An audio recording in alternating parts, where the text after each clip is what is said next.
Assalamualaikum warahmatullahi wabarakatuh. Selamat pagi semuanya.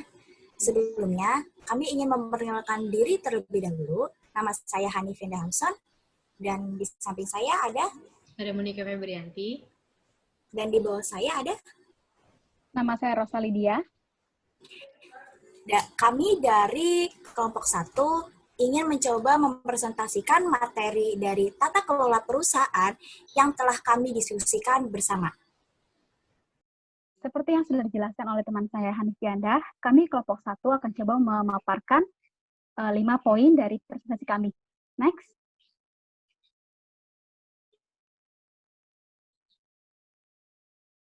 Dalam presentasi kali ini kita akan membahas mengenai pengertian corporate governance itu sendiri, alasan diperlukannya corporate governance, manfaat corporate governance bagi perusahaan dan juga karyawan. Yang keempat, kita akan melihat prinsip-prinsip dari good corporate governance itu sendiri. Dan yang terakhir, kita akan sama-sama mengidentifikasi praktik good corporate governance di dunia, Asia, dan Indonesia. Next.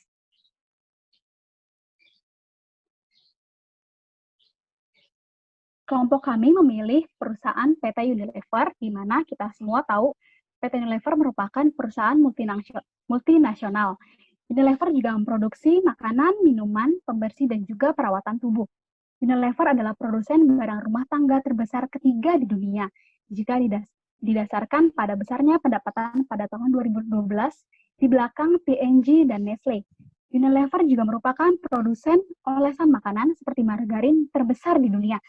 Unilever adalah salah satu perusahaan paling tua di dunia yang masih beroperasi dan saat ini menjual produknya ke lebih dari 190 negara. Next. Pembahasan pertama kita akan belajar pengertian corporate governance itu sendiri. Pengertiannya adalah suatu proses dan struktur yang digunakan untuk meningkatkan keberhasilan usaha dan akuntabilitas atau pertanggungjawaban perusahaan guna mewujudkan nilai pemegang saham dalam jangka panjang dengan tetap memperhatikan kepentingan stakeholder lainnya, berlandaskan peraturan perundangan dan nilai-nilai etika. Next. Dalam bukunya, Slaver and Fisney pada tahun 97 menyatakan bahwa corporate governance yang merupakan konsep yang didasarkan pada teori keagenan diharapkan bisa berfungsi sebagai alat untuk memberikan keyakinan kepada para investor bahwa mereka akan menerima return atau dana yang telah mereka investasikan. Corporate governance berkaitan dengan bagaimana para investor yakin bahwa manajer akan memberikan keuntungan bagi mereka, yaitu bahwa manajer tidak akan mencuri atau menggelapkan atau menginvestasikan ke dalam proyek-proyek yang tidak menguntungkan berkaitan dengan dana atau kapital yang telah ditanamkan oleh investor dan berkaitan dengan bagaimana para investor mengontrol para manajer. Next. Corporate governance juga merupakan kunci sukses perusahaan dalam mengelola perusahaan sehingga laporan keuangan yang dihasilkan terjamin kualitasnya. Tata kelola perusahaan yang baik mencerminkan apakah perusahaan tersebut dalam hal ini manajemen, sehat, dan transparan, sehingga diharapkan dapat menekan aktivitas perekayasaan kinerja yang mengakibatkan laporan keuangan tidak menggambarkan nilai sesungguhnya, di mana transparan merupakan salah satu dari prinsip good corporate governance itu sendiri. Materi selanjutnya akan diteruskan oleh teman saya, Hanif Yandah. Alasan diperlukannya corporate governance secara umum sebagai kunci keberhasilan bagi perusahaan untuk memperoleh keuntungan dalam jangka panjang dengan meningkatkan kepercayaan investor, melindungi pemegang saham, dan dapat bersaing dengan baik dalam bisnis secara global. Kemudian, bagi Unilever, penerapan corporate governance ini untuk menciptakan nilai secara berkelanjutan dalam jangka panjang, baik bagi pemegang saham maupun pemangku kepentingan perusahaan. Selama lebih dari 86 tahun beroperasi, Unilever terus menyesuaikan diri dengan tuntutan regulasi dan norma-norma bisnis yang berlaku di Indonesia dan mengadopsi standar good corporate governance global yang lebih baik. Selanjutnya akan dibawakan oleh teman saya, Rosa Lydia. Kami menyimpulkan terdapat 5 manfaat corporate governance. Yang pertama itu meningkatkan kualitas kerja karyawan dengan GCG lingkungan Dengan GCG, lingkungan pekerjaan akan menjadi lebih baik. Karyawan akan merasa lebih dihargai dalam pekerjaannya. Hal ini akan meningkatkan kualitas kerja para karyawan. Yang kedua, meningkatkan keterikatan kerja para karyawan. Kualitas pekerjaan dari para karyawan akan bertambah karena karyawan memiliki keterikatan kerja yang baik dengan perusahaannya. Yang ketiga, meningkatkan kinerja perusahaan dan membuat neraca perusahaan lebih baik. Sehingga kemungkinan perusahaan merugi risikonya akan menjadi lebih kecil dibandingkan perusahaan yang tidak menerapkan GCG. Yang keempat, dapat mencegah munculnya KKN. Korupsi, kolusi, dan nepotisme merupakan salah satu faktor penghambat dari kemajuan suatu perusahaan. Dengan menerapkan GCG, KKN yang sering terjadi pada perusahaan dapat dikurangi. Yang terakhir, mencegah terjadinya turnover pada karyawan. GCG juga membuat hubungan antar perangkat perusahaan yang lebih baik. Biasanya, beberapa karyawan, terutama bawahan, seringkali merasa takut apabila berhadapan dengan atasannya. Namun, dengan penerapan GCG secara tepat, hal ini tidak akan terjadi. Hubungan antara perangkat perusahaan, baik horizontal maupun vertikal, akan menjadi lebih harmonis. Berikutnya, GCG akan melindungi hak para pemegang saham. Para pemegang saham dapat menciptakan kebijakan-kebijakan yang nantinya akan bermanfaat bagi perusahaan dan karyawannya. GCG juga akan meningkatkan nilai perusahaan dan menarik investor. Suatu perusahaan yang menerapkan GCG dengan baik dan optimal akan memiliki suasana dan kualitas pekerjaan yang baik. Next. Selanjutnya kita akan membahas prinsip-prinsip good corporate governance. Yang pertama itu ada transparansi. Transparansi itu yaitu keterbukaan dalam melaksanakan proses pengambilan keputusan dan keterbukaan dalam mengemukakan informasi material dan relevan mengenai perusahaan. Prinsip ini diwujudkan antara lain dengan mengembangkan sistem akuntansi yang berbasiskan standar akuntansi yang menjamin adanya laporan keuangan dan pengungkapan yang berkualitas, serta mengembangkan dan menjamin adanya pengukuran kinerja yang memadai. Yang kedua adalah accountability, yaitu kejelasan fungsi, struktur, sistem, dan pertanggungjawaban organ perusahaan sehingga pengelolaan perusahaan terlaksana secara efektif.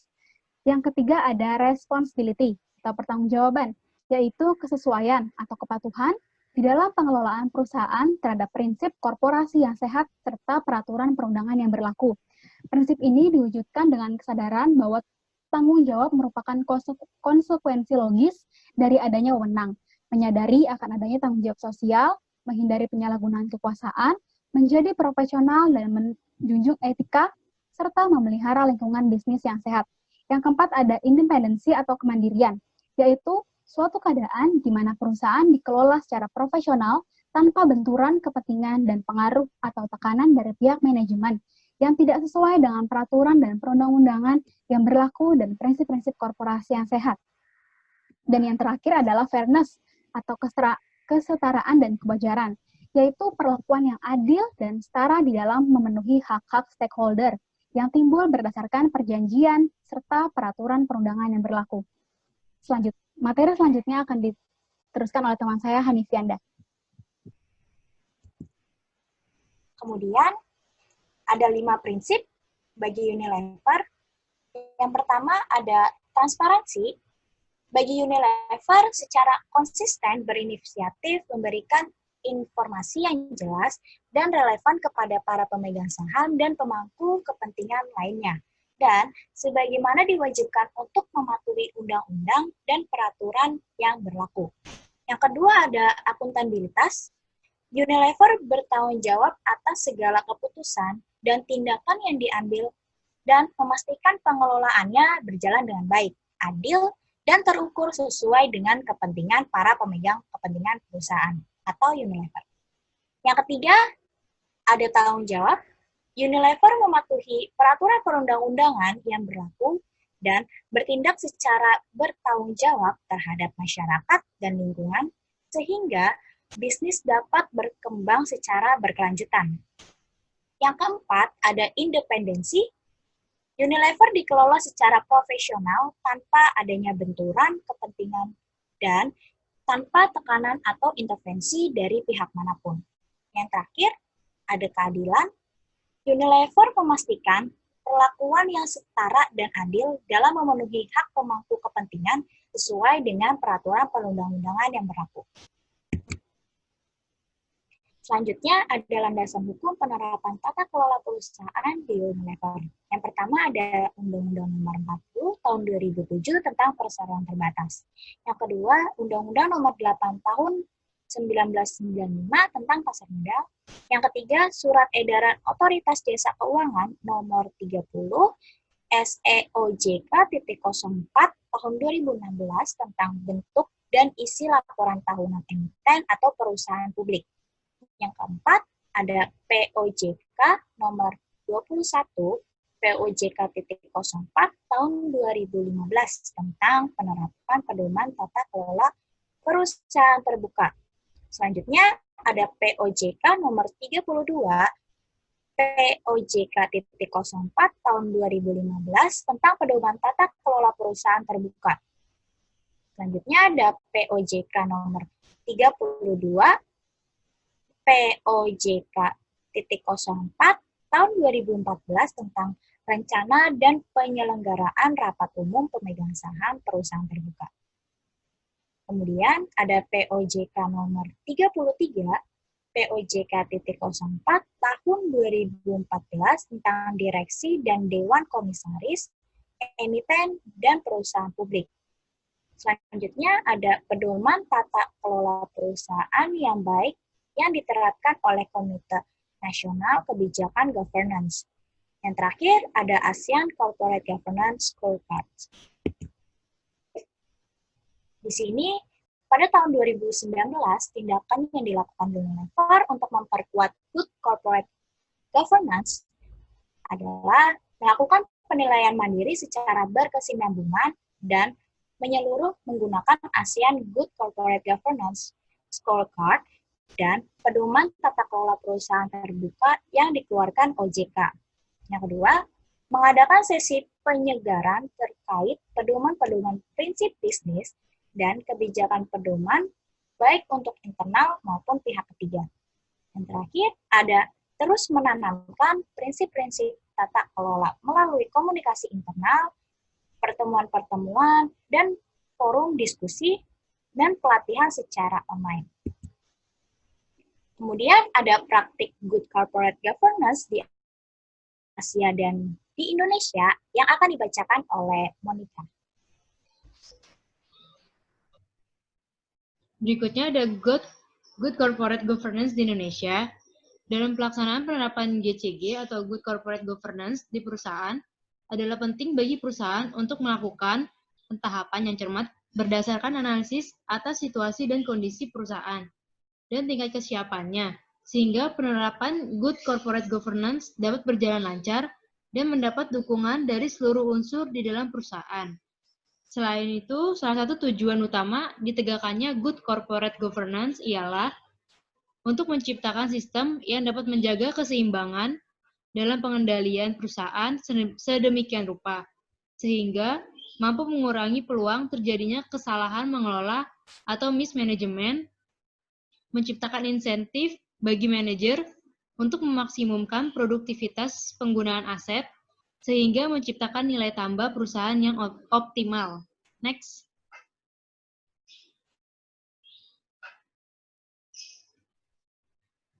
Berikutnya ada tahap-tahap penerapan good corporate governance. Yang pertama itu ada tahap persiapan. Tahap persiapan itu terdiri atas 3 langkah utama, yaitu awareness building yang merupakan langkah sosialisasi awal untuk membangun kesadaran mengenai arti pentingnya good corporate governance dan komitmen bersama dalam penerapannya. Yang kedua ada good corporate governance assessment, merupakan upaya untuk mengukur atau memetakan kondisi perusahaan dalam penerapan GCG saat ini. Yang ketiga ada good corporate governance manual building. Adalah langkah berikutnya setelah good corporate governance assessment dilakukan. Berdasarkan hasil pemetaan, tingkat kesiapan untuk kesiapan perusahaan dan upaya identifikasi prioritas penerapannya. Penyusunan manual atau pedoman implementasi GCG dapat disusun. Yang kedua itu ada tahap implementasi. Tahap ini terdiri atas 3 langkah utama. Yang pertama ada sosialisasi yang diperlukan untuk memperkenalkan kepada seluruh perusahaan sebagai aspek yang terkait dengan implementasi Good Corporate Governance, khususnya mengenai pedoman penerapan GCG. Yang kedua itu ada implementasi. Kegiatan yang dilakukan sejalan dengan pedoman GCG yang ada berdasarkan roadmap yang telah disusun. Yang ketiga ada internalisasi.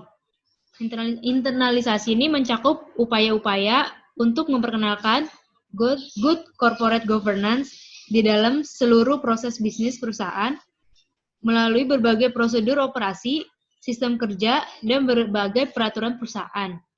Yang ketiga ada tahap evaluasi. Tahap evaluasi adalah tahap yang perlu dilakukan secara teratur dari waktu ke waktu untuk mengukur sejauh mana efektivitas penerapan GCG telah dilakukan dengan meminta pihak independen melakukan audit implementasi dan scoring atas praktik good corporate governance yang ada. Terus di tahap evaluasi ini juga ada langkah-langkah yang diperlukan dalam GCG. Yang pertama itu menetapkan visi misi, rencana strategis, tujuan perusahaan, serta sistem operasional pencapaiannya secara jelas. Yang kedua, mengembangkan suatu struktur yang menjaga keseimbangan peran dan fungsi organ perusahaan. Yang ketiga, membangun sistem informasi baik untuk keperluan proses pengambilan keputusan maupun keperluan keterbukaan informasi material dan relevan mengenai perusahaan. Yang keempat, membangun sistem audit yang handal, yang tak terbatas, pada kepatuhan terhadap peraturan dan prosedur operasi standar, tetapi juga mencakup pengendalian risiko perusahaan. Yang kelima, membangun sistem yang melindungi hak-hak pemegang saham secara adil dan setara di antara pemegang saham. Yang keenam, membangun sistem pengembangan sumber daya manusia, termasuk pengukuran kinerjanya. Next.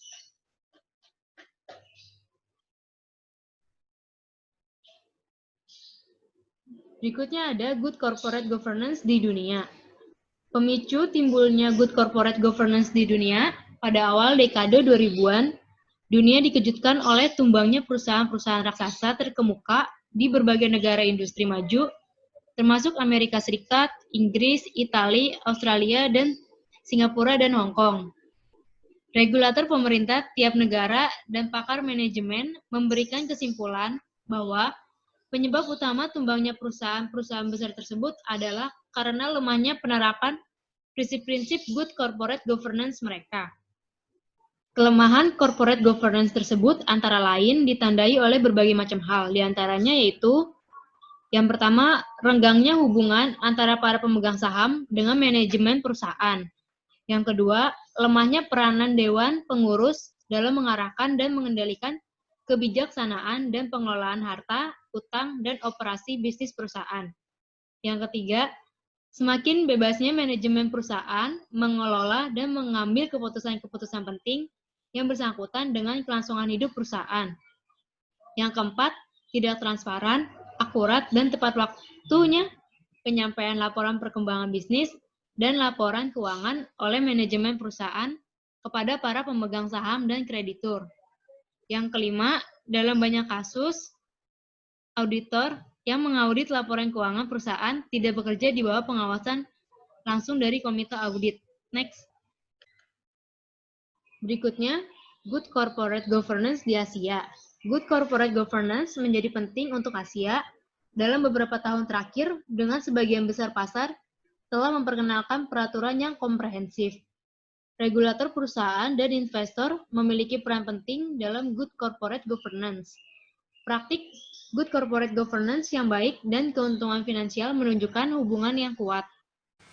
Next, berikut itu ada penerapan good corporate governance di Indonesia.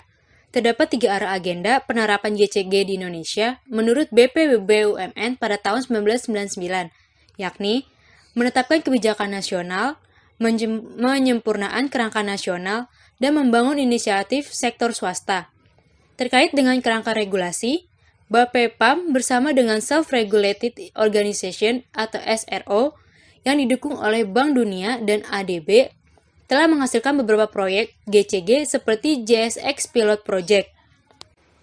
Seiring dengan proyek-proyek ini, Kementerian BUMN juga telah mengembangkan kerangka untuk implementasi GCG. Dalam kaitan dengan peran dan fungsi tersebut, Bapepam dapat memastikan bahwa berbagai peraturan dan ketentuan yang ada terus-menerus disempurnakan, serta berbagai pelanggaran yang terjadi akan mendapatkan sanksi sesuai ketentuan yang berlaku. Dalam hal regulatory framework, untuk mengkaji peraturan perundang-undangan yang terkait dengan korporasi dan program reformasi hukum, pada umumnya terdapat beberapa capaian yang terkait dengan implementasi GCG, seperti diberlakukannya Undang-Undang tentang Bank Indonesia di tahun 1998, Undang-Undang Anti Korupsi tahun 1999, dan Undang-Undang BUMN, serta privatisasi BUMN tahun 2003. Next. Berikut ada penerapan Good Corporate Governance di Malaysia. Pedoman Good Corporate Governance atau The Malaysian Code on Corporate Governance ini diterbitkan oleh Bursa Efek Malaysia, dan kewajiban untuk melaksanakan pedoman ini diatur dalam peraturan tentang pencatatan efek di Bursa Efek tersebut. Penerapan pedoman Good Corporate Governance bagi perusahaan bersifat comply and explain. Dengan demikian, tidak ada sanksi apabila perusahaan tidak menerapkan seluruh aspek dalam pedoman tersebut. Bagi perusahaan yang tercatat di Bursa Efek Malaysia, prinsip-prinsip Good Corporate Governance dan praktik-praktik terbaik yang telah diterapkan perusahaan wajib diungkapkan dalam laporan tahunan. Perusahaan juga wajib mengidentifikasi prinsip dan praktik terbaik yang tidak dilaksanakan disertai alasan atas ketidakpatuhan tersebut. Apabila perusahaan mengadopsi praktik tata kelola negara lain, hal ini juga harus diungkapkan. Dengan demikian, bagi perusahaan yang tercatat atau akan mencatatkan sahamnya di bursa, tidak mengungkapkan dalam laporan tahunannya terkait dengan penerapan tata kelola, Bursa Malaysia dapat mengambil tindakan terhadap perusahaan atau direksi sebagaimana tercantum dalam persyaratan listing di Bursa Malaysia. Next.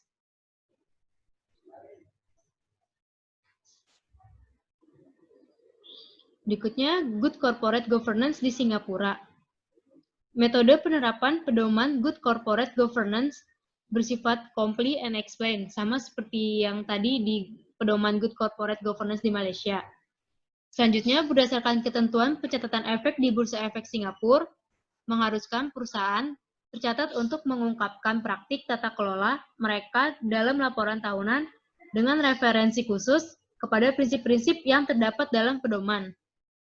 Perusahaan juga wajib mengungkapkan dan menjelaskan setiap perbedaan pelaksanaannya dari pedoman tersebut. Perusahaan juga didorong untuk melakukan konfirmasi positif tentang pemenuhan prinsip-prinsip tata kelola dan mengungkapkan setiap ketidakpatuhan terhadap prinsip-prinsip tersebut dalam laporan tahunan perusahaan. Penerapan pedoman Good Corporate Governance oleh perusahaan hanya bersifat voluntary.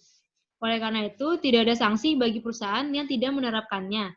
Akan tetapi, perusahaan harus menjelaskan dengan rinci alasan untuk tidak menerapkannya. Next.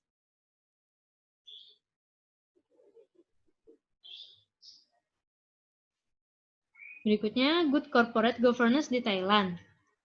Metode penerapan Good Corporate Governance di Thailand bersifat comply or explain.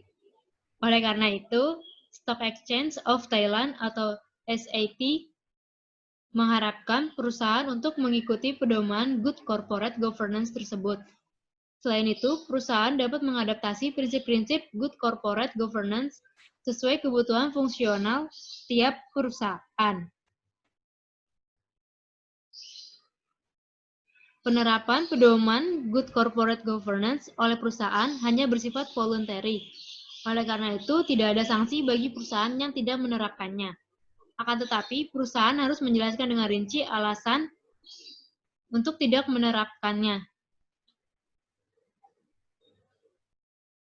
Terima kasih untuk kesempatan yang sudah diberikan kepada kami kelompok 1, boleh memaparkan materi dari sesi 1 dan sesi 2. Mohon maaf jika dalam presentasi kami melakukan kesalahan. Terima kasih.